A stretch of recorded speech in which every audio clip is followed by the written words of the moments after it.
We are looking at how to pronounce these phrases.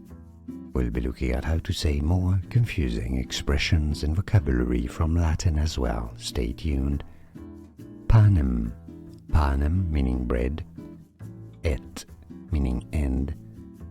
Circenses, being pronounced as Circenses. Also in American English it's usually said as Circenses.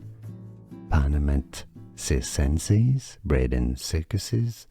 Panem et Circenses or Panem et Circenses.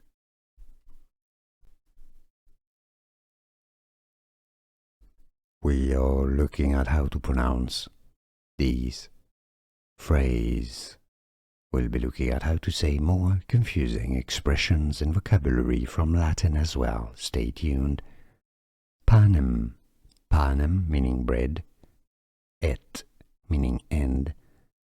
Circuses, being pronounced as Circenses. Also in American English it's usually said as Circenses. Panem et Circenses, bread and circuses. Panem et Circenses or Panem et Circenses. Here are more videos on how to pronounce more confusing words and names too many mispronounced. Like this video if you found it useful. I appreciate your support. I'll see you soon and thanks for watching.